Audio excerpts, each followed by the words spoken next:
Tobin is in for the second half here, and Tobin brought the word to a local church this morning, so he's been, and he's poured out this morning, so I see him just riding in, so he's got his coffee, he's ready to go, so if I fall over mid-sentence, he can pick it right up, he can give the word just like he delivered it to a local assembly over on the other side of Martinsburg, so it's always a privilege, obviously, to be able to give out what God has laid on your heart throughout the week. And as a pastor, as the one that does speaking, anyone who does speaking, you know that your week is different if you speak, because you're preparing what you want to give out. I think it's that way with anything. If you're a school teacher or whatever, you're preparing what you want to give out. And I wonder if we were all pastors or preachers or speakers, if you will, and always being prepared to give out what God has given us. And I wonder, I think that would be a cool, maybe I'll preach on that sometime, but just to be that, we've talked about it before, to be that sponge that we can absorb and wring out as God would allow us to do that. I've been on a journey this week, and some journeys are easier for me to take than other journeys. Sometimes you walk along a very known road, and you get there, and you don't have to pay attention a lot what's going on. I can walk down fairly successful down Walnut Street now, and not have to look where to go because we live on Walnut Street. Although I walked down there this week with my granddaughter, and she said, "Pap, are these people your neighbors?" And I said, "Well, I guess they are." And she said, "Well, then who are they?" And I said, "Maybe I better find out." So I was a little convicted over that journey. Even though the journey was a common journey, I began to learn new things. Some journeys I do not like to take, and literary journeys or English knowledge journeys aren't easy for me to take. And so this week I was on a journey to understand some literary terms. And don't ask me why I was there. I just got there. It's kind of like, I don't know. I ended up at this thought, and I have to run with it because it's stuck. And I need to deal with it in my head so I can release it, or at least turn it into a message to release it. So the literary term, I don't even know if they're figures of speech or literary terms. I'm not sure what they're called, but the first one is an alliteration. Alliteration is the use of words that begin with the same sound near one another, like Peter Piper picked a pickled peppers. And I can't even say the other one without cussing, so I'm not going to do that.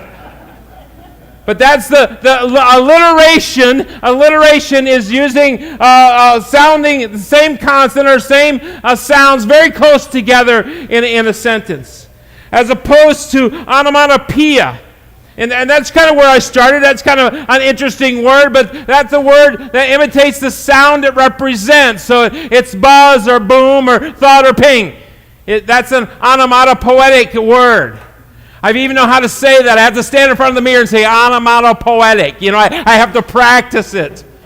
Because I'll tell you what, I can tell you how much black powder to put in my 50 cal, and I can tell you how to reload the 30-40 Krag shells. I can tell you there's 40-64, 43.5 grains of 40-64 and 150 grain boat tip on my Krag. But I can't say onomatopoetic. So I need practice. So I practice saying onomatopoetic. I think I'm saying it right. Onomatopoetic. So alliterations and the onomatopoeia or onomatopoetic words. And there was one more word that kind of caught my attention as I was studying. Push the button. And it's an oxymoron. Which to me, moron means a whole type of thing, but I didn't go there. A figure of speech which apparently contradicts terms appearing in conjunction, like jumbo shrimp. That's an oxymoron. How can you have jumbo shrimp? Something large that's small. And act naturally. And I've heard that so many times in my life. Act naturally, though, then I'm not natural. Just be natural. I don't have to act. If I'm just natural, then I just act that. I don't have to act that way. I just am that way. Pretty ugly. That was kind of one that was kind of interesting to me. And actually, in this message yesterday, I said it's pretty. And I wanted to use those words in conjunction with each other. Definitely, maybe. which is in my terminology. I say that often. And the only choice. If it's the only, then it's not a choice. So these alliterations and the onomatopoetic and the oxymorons, and I wanted to write this little jingle. Don't push the button yet, but I wanted to write this little jingle on a very serious topic, and I was just compelled with the alliteration, an onomatopoeia, and an oxymoron. So I do what I always do when I come up against something like this. I open my door and I yell for Cheryl. Listen, if there's a noise in the truck, she comes and gets me, all right? If there's something that she can do better, I'm going to tap into her wisdom and her knowledge. She thrives on this stuff. She loves this. And I said, honey, I need a jingle on a very serious topic. But I want to use alliterations, I want to use onomatopoeia, and I want to use an oxymoron. And so she went to work, and a few hours or a day later, she came back and she presented to me something was the framework. I added a little bit of my own thinking to it, just enough so I could call that I've had some influence in it. And we wrote a jingle or a poem this morning on a very, very, very serious topic, using very silly words. And here it is. The Free Prisoner. Dark, dank dungeon cell, frightened, friendless, endless well, hurting, hopeless, hidden hell, spiteful, somber, silent scream. Light, love, life, foolish wisdom. Snap, crack, crash, chains broken, clang, thump, bang, cell doors open, rattled, revved, forward motion, staring, standing, stepless, stuck, free prisoner.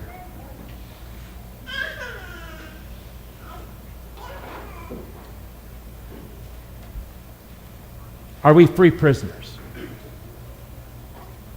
Have we experienced the freedom but don't know how to live in the freedom? We have been on this journey here at New Life. New Lifers, we've been on this journey. Are we free prisoners? Are we staring, standing, stepless, and stuck? After God has freed us, are we just staring? And are we standing? And are we stepless? And are we stuck? After the cell doors have been opened, after the chains have been broke off, my chains are gone. I've been set free, but I'm standing. I'm staring, standing, and stepless and stuck. I can't move forward. I can't move forward. I can't walk in this freedom. We've been on this journey. Push the button. And we've been asking this question. I told you you'd hear it a bunch of times. And do I want an increased trust and confidence in God? Is that what I want? What do I want? What do I want? What do I want? If I could have anything I wanted in life, if I could have anything I wanted, what would I want? And really I come down to this conclusion. I want an increased trust and confidence in God. I dream of, the lottery, $400 million. Woo! $800 million. Yeah, but it would only be $400 million after taxes. And I start to dream and I start to think about all the things you could do. And God says, you don't need one red dime to have an increased trust and confidence in me. And that's what I want. We've been on this journey. Is that what I want? Do I want to receive a conviction, empowerment from God? And we've talked about that. Do I want to receive a communication from God and receive that conviction, that convincing that God wants me to do this or wants me to let go of that? And then I want to feel the empowerment that He gives me to walk with Him. I can remember the day, and I've shared it before, I can remember the day I had a 15-year tobacco habit, a can or two a day of Skoal. It wouldn't go away. And I can remember God saying one day when I opened a brand new can, do you want to lose it today?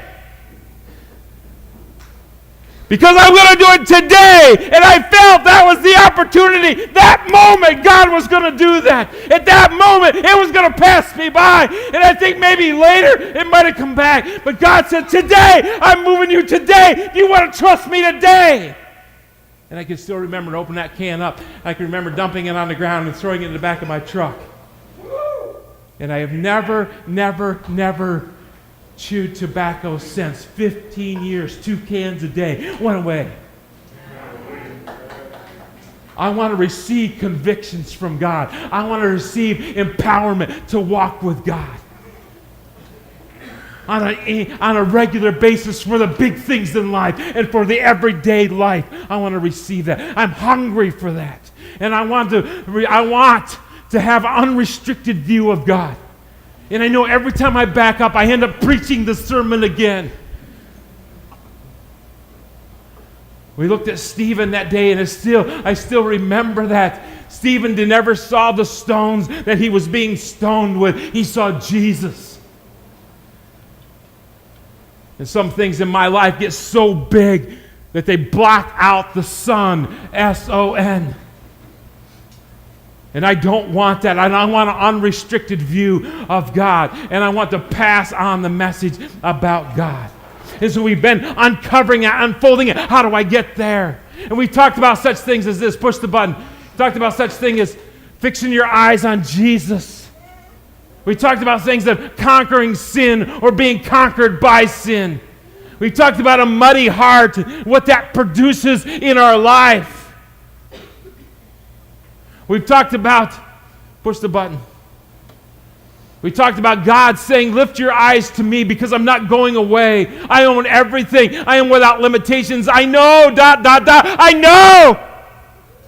I know what's going on in your life because I see you and I want you to see me. And if you're going to have an increased confidence and trust in God, if you're going to have those things that God wants to give you got to keep your eyes on God. This world will vie for your attention. This world will vie for your eyes to take your eyes off of God and look at something horizontally. And God says, I'll show you things horizontally, but you got to look through my lenses. I will reflect back to the horizontal through me. But if you try to reflect through the horizontal and back to me, you'll get it messed up. I know. I am your strength, and I am the only supply. We talked about that a couple weeks ago. We talked about 2020 hearing. We talked about the must or the absolutes from hearing God. We talked about the message, what God wants to say to us. And we talked about the means in which God speaks to us. And MJ brought a powerful message last week. What's next week? I'm going to pick it up where he left off, and we're going to start again. Because he so inspired me of the things that he was saying.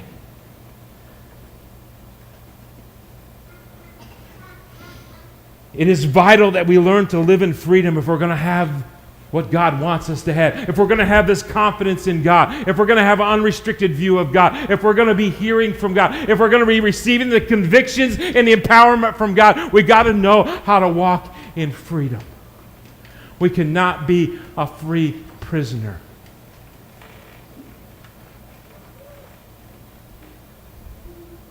It is vital. It is vital that we learn to live in freedom. Now push it. Bondage bends us for sure. It programs us, no doubt. It shapes us into the person that we believe is who we are. Bondage is a powerful thing. Living in freedom is a whole new way. Living in freedom may be more work than living in bondage. If you think living free is easier than living in bondage, it is not. But in order to have what we want, what I want anyway, I need to be able to live in freedom that God gives me. And to be able to step with Him. The memory verse for this month is this. I listen carefully to what God the Lord is saying. For he speaks peace to his faithful people, to those who are seeking him. He speaks to them. He speaks peace to them. He is communicating with them who are walking with him. But let them not return to their foolish ways. Don't be standing, stepless, stuck. Walk in that freedom. Walk in the freedom. I want to go this morning for a few minutes to Psalm 57. Psalm 57, and David is hiding in a cave because Saul is bent on killing him. David is in a physical cave. He's hiding from someone that's trying to take his life. God had chosen David to replace Saul as the king of Israel. And Saul thinks that he can thwart God's plan by killing David. Push the button. Bonus thought for today. This is completely free. Okay, I couldn't let it go. I tried to erase it. I couldn't. So I just call it bonus thought. All right? Bonus thought. Spending your energy fighting against God indicates that you have really poor spending habits. And Saul committed all his energy and all his time not to kill David, but to thwart God's plan. And he thought he could do it. I don't know if that's what you're up to. I don't know if that's what you're trying to do. I'm going to do it my way, and God's going to learn that I know best. Good luck with that. You're going into bankruptcy, baby.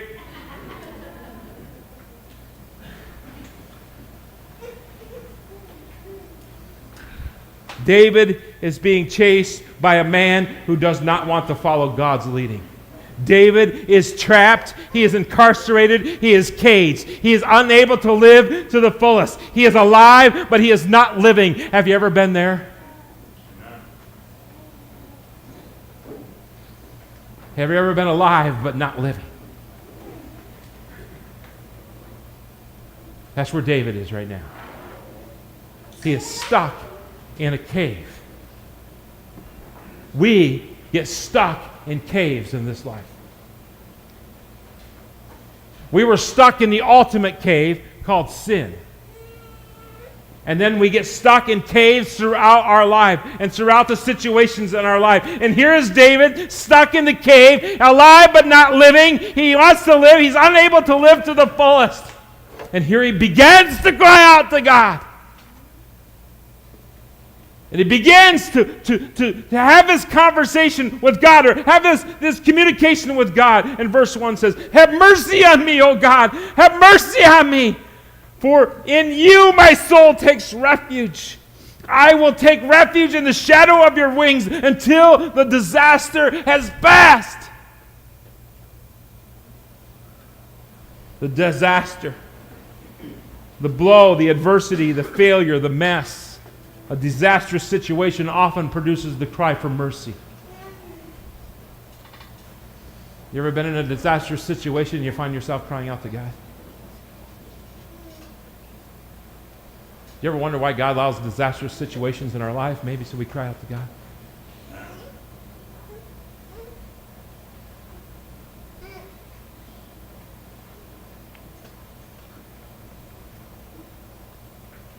David's there. And he's crying out for mercy. A cry for mercy is a plea for the undeserved provision. You get that this morning? A cry for mercy, listen to me. A cry for mercy is seeking something you do not deserve.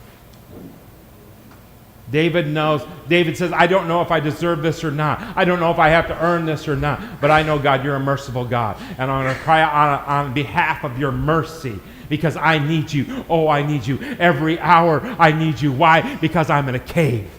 Because I'm incarcerated.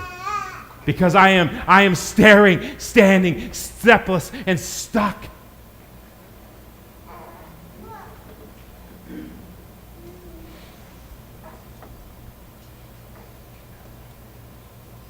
God is the God of mercy, so whether you think you deserve it or not, it matters not. Get off of that kick that I don't deserve it. I may agree with you. You do not. That's why it's mercy. And you do not. That's why it's mercy. And I do not. That's why it's mercy. David said, I'm not even going to attempt to think I earned this. But I know I got to have you, God. I got to have you. I got to have you in my life because this disaster is coming on me. This blow, this adversity, this failure, this mess is overtaking me. Verses 2 and 3 says this, I cry out to the God Most High, to God, to Elohim, who fulfills his purpose for me. He sends from heaven and saves me, rebukes those who hotly pursue me. God sends his love and his faithfulness, an awareness of the fact that God is in control, even in our cave experiences, are vital. That is vital. But he's being hotly pursued, where there's no peace, where there's no running. There's just continued running. He is tired. He is worn out. His life is melting away. Verse 4 says, I am in the midst of lions. I lie among ravenous beasts, men whose teeth are spears and arrows, and whose tongues are sharp swords. He's up against it.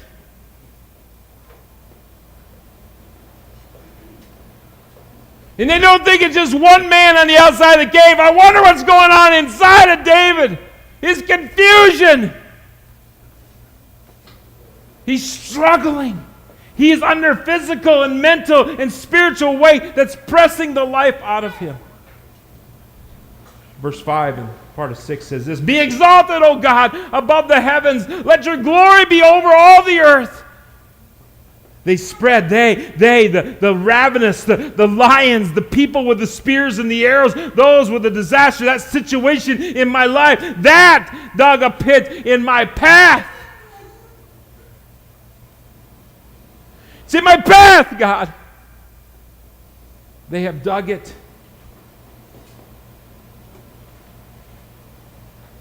Verse 6, the end of verse 6, I love. You see the line after path? Push it back. You see the line on the next slide?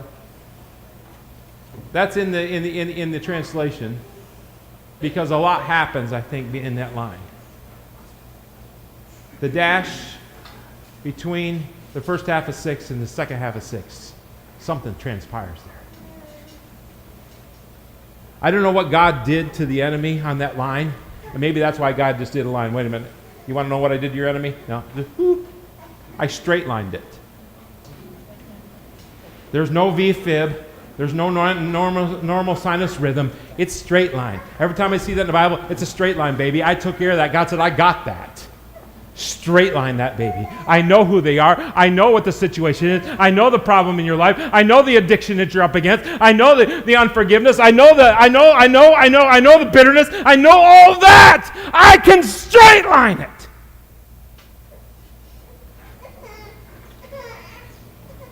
So he straight lines whatever is going on in David's life. And David comes up with this, but they have fallen into it themselves. Selah. In the scriptures, when you see Selah, it means stop and contemplate that point. All of a sudden, I think David has been set free because God took care of it all. God took care of that situation, and now he is free. I think he has moved to the front of the cave. I think he has moved in freedom, and I think he is on the edge of the cave, and I think he is staring, standing, stepless, and stuck. There is nothing keeping him in the cave, perhaps than himself is keeping him in the cave. Because God has straight lined whatever was pushing him into the corner. Am I making sense this morning?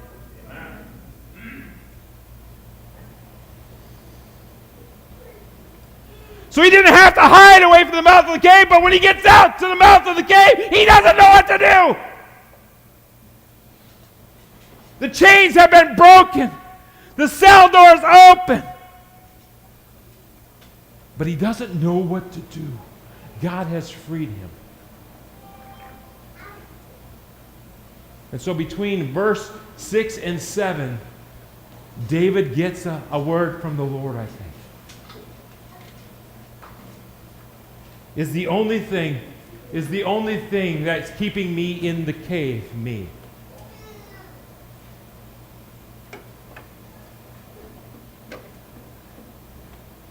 Because God has straight-lined it, flat-lined it, took its heartbeat away.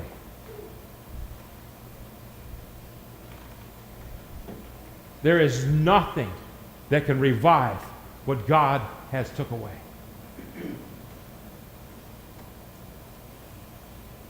But it will, the thought or the confusion will keep us in the cave.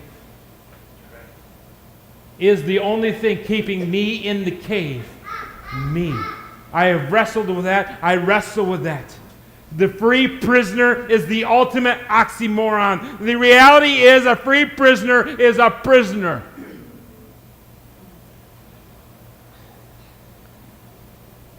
Staring, standing, stepless, and stuck.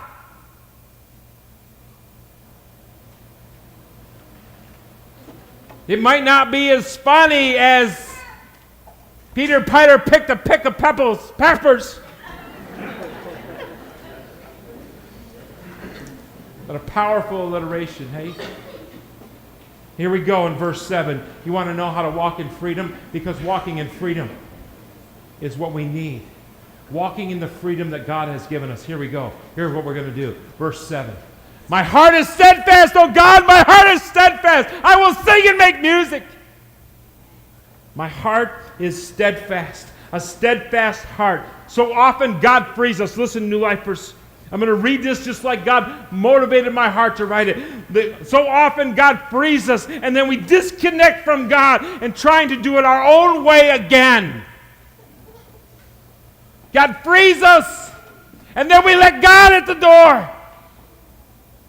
David says, if I'm going to remain free, I got to remain steadfast to God.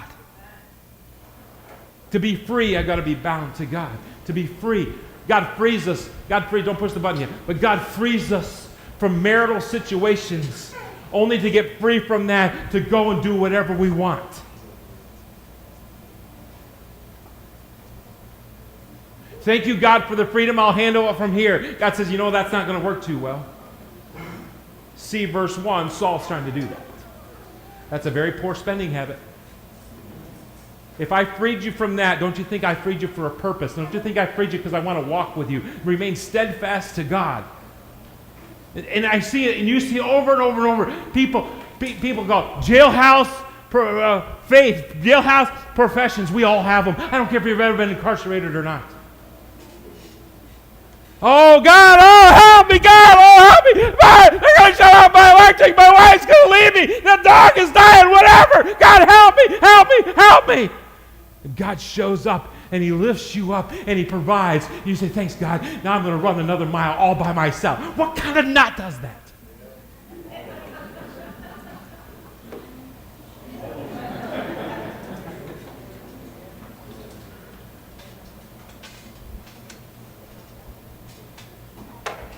God says, if you want to walk in freedom, remain bound to me. Push the button. The key to living in freedom is staying bound to God. David knew that.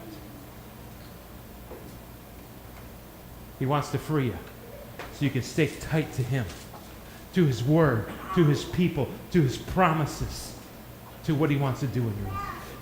To walk in freedom, we need to stay close to God. We need to stay bound, not only close, because your definition of close and my definition of close is two different definitions. I have a friend that lives in Montana. He said, if you ever come out and see me, he said, take the train because the train station is just over the hill. I said, hey dude, how far is over the hill? And he said, around 70, 75 miles. They get their mail every other day because it's too far for the mail carrier to carry it every day. Close to him is 70 miles. Close to me is like at the end of Walnut Street. Bound to him is tied to. Bound to me is tied to God. Don't stay close to God. Stay tied to God. And you will walk in freedom. The key to living in freedom is staying bound to God. And then continuing in that same verse, he says, I will sing and make music. I made this statement. We are free. We need to act like we are free. Push the button. My heart is steadfast, oh God. My heart is steadfast. I will sing and make music. You know, I think our problem is we have this problem. I am free. Oh, bother. You know, we've heard it said before, if you're happy, tell your face. You know, because it doesn't look like it's happy. You know, I developed another punctuation. It's an upside down exclamation point for Eeyore. Because it's the exact opposite. Oh yeah, God has set me free. Poor as me.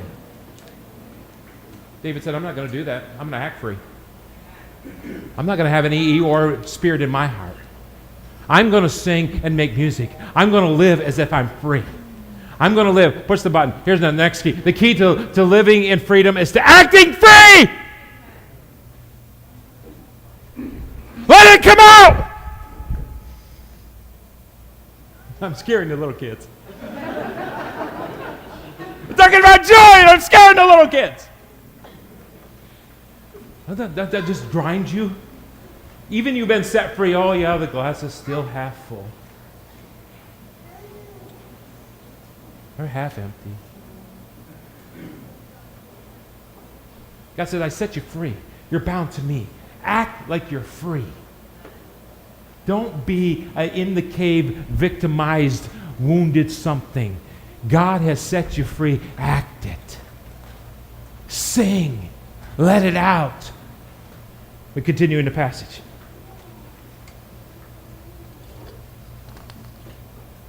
Awake, O my soul. Awake, harp and lyre. I will awaken the dawn.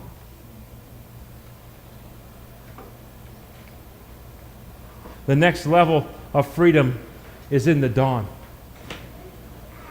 And where is David in relationship to the dawn in this passage? Where is he? He's on his way there. Dawn, I'm coming for you. Because the next key, push the button, the next key to living in freedom is the expectation of more freedom. I am not waiting for the dawn to arrive at my doorstep. I'm going to where it's rising. Why? Because I'm bound to God. And He's taking me there. He's going to take me to where the next freedom is. And I'm going to be there. I'm going to live like I'm free and expect the next level of freedom. Because the bondage maybe I still have is not going to push down the freedom that I already have. Because if it pushes it down in my life, if it pushes down in my heart, then I'll never go toward the dawn. I'll sit down.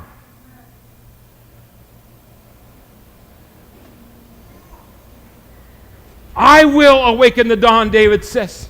I'm coming out of this cave.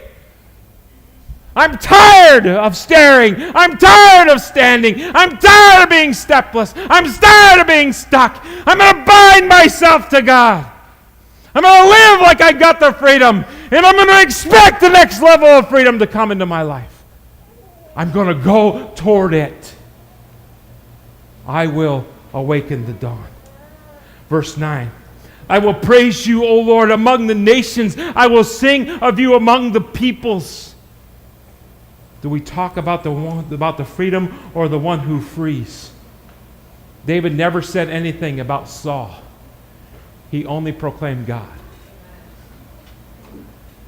You spend a lifetime talking about Saul, and Saul will still have control of you. You spend a lifetime talking about God, and you will live in freedom.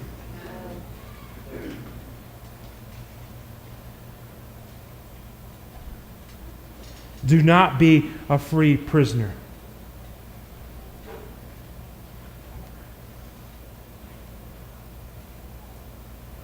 Let me read what I wrote here. We are so arrogant that when we fall into a trap of thinking that we have accomplished our freedom, void of anything else. We fall into a trap of thinking. And when we get out of that, we start talking about how I persevered rather than how God brought me through. I will praise you. I want to read it one more time. I will praise you, O Lord, among the nations. I will sing of you among the peoples. Number 4, and we're on number 4. 4 is all we got today. The key to living in freedom is talking about the one who frees.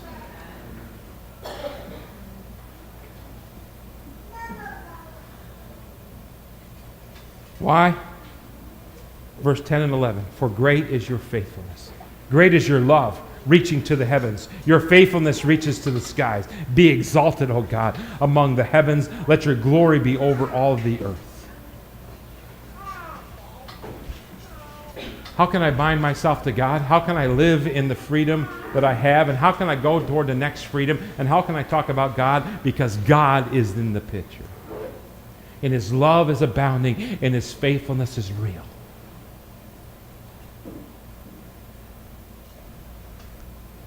The key to living in freedom is staying bound to God, acting free, expecting more freedom, talking about the one who frees, or staring, standing, stepless, and stuck.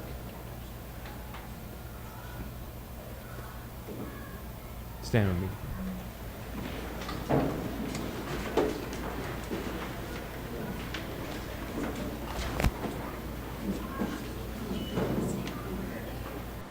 Father, you're an amazing God.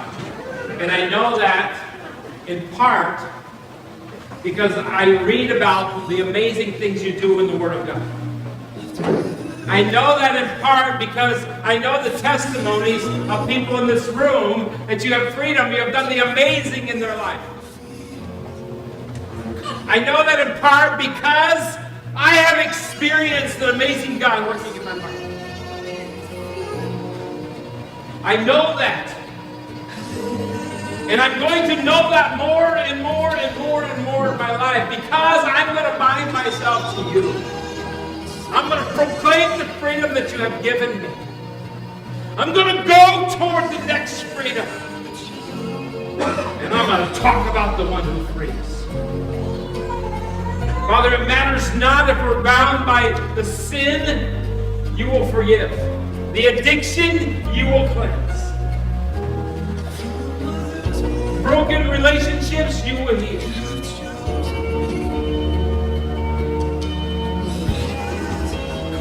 So often, God, I know, so often in my life, I want you to do something and then I'll bind myself to you. God says, no way. Because I can't. Because I need to change you.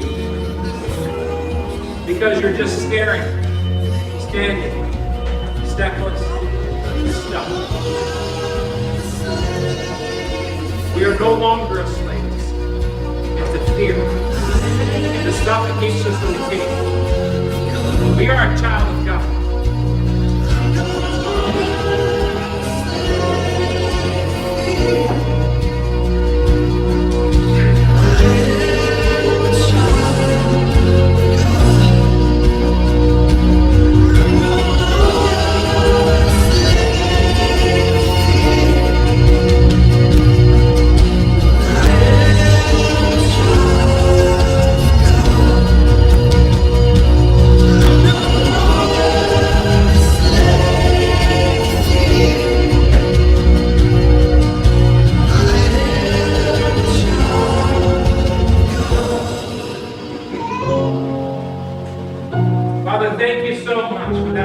You heard our prayer. I am no longer a slave to anything other than you, God. And I'm going toward the next victory. I'm going toward the next victory. And Father, I have a feeling that there's a lot in this room that are going to go with it. And I'm going to go with it. We just thank you in the name of Jesus. Amen. Have a great day.